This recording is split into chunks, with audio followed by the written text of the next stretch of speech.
Hello students, हम BSc part 2 के paper 2 organic chemistry के लिए एल्डिहाइड कीटोन्स चैप्टर पढ़ रहे हैं और इसमें हम उन एल्डिहाइड कीटोन्स की स्पेसिफिक नेम रिएक्शंस का अध्ययन कर रहे हैं। हमने देखा था बेंजोइन कंडेंसेशन जो कि बेंजेल्डिहाइड के दो मॉलिक्यूल्स के साथ होता है और एल्डोल कंडेंसेशन जो कि एल्डिहाइड के एसिटल्डिहाइड के दो मॉलिक्यूल्स के साथ होता है।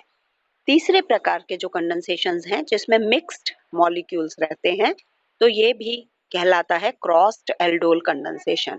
और हम देख सकते हैं यह जो होता है, जो कंडेंसेशन है उसमें अल्फा हाइड्रोजन का होना अति आवश्यक है और अल्फा हाइड्रोजन किसी एक अणु में हो तो एल्डोल कंडेंसेशन होता है। और जब दोनों मॉलिक्यूल्स, जैसे बेंजेल्डिहाइड है तो बेंजोइन कंडेंसेशन कहलाता है, एल्डिहाइड अगर एसिटल्डिहाइड है तो एल्डोल कंडेंसेशन कहलाता है।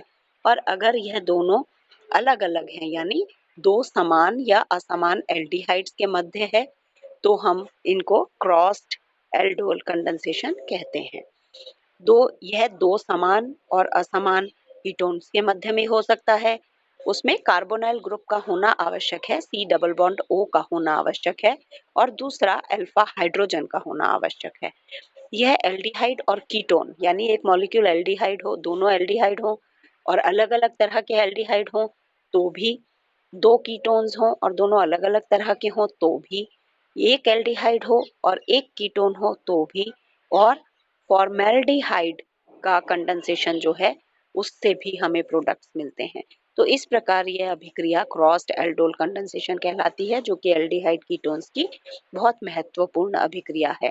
अब इसमें अलग अलग उत्पाद हमें मिलते हैं, अलग अलग रिएक्टेंट्स अगर होते हैं तो हमें देखना है कि कौन से रिएक्टेंट्स क्या उत्पाद देंगे।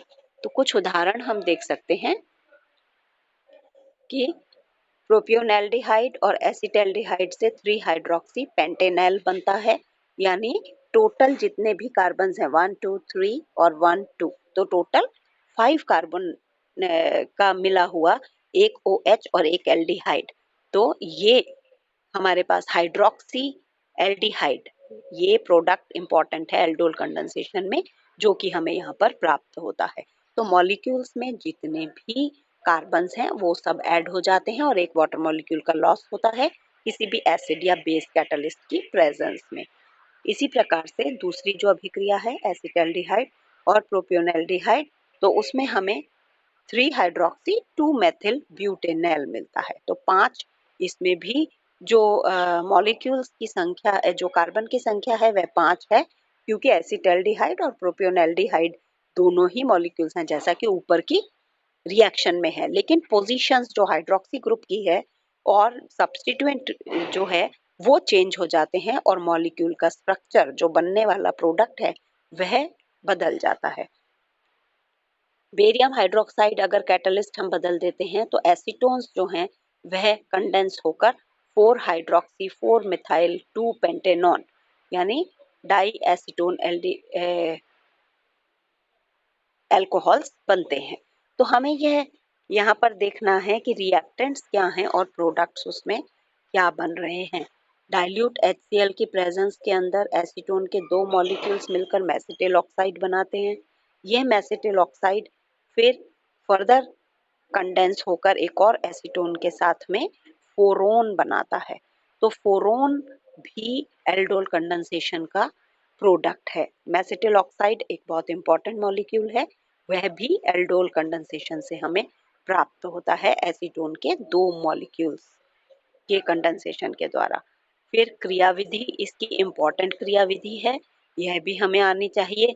उसी प्रकार से कार्बन पर प्लस पॉजिटिव डेवलप होता है और फिर वह कीटोइनॉल रूप में यहाँ पर हमें उसका कीटोइनॉल फॉर्म मिलता है और फिर आगे एसीटोन का दूसरा मॉलिक्यूल इस पर अटैक करता है और लास्ट में जाके हमारे पास मेसिटिल ऑक्साइड प्राप्त होता है।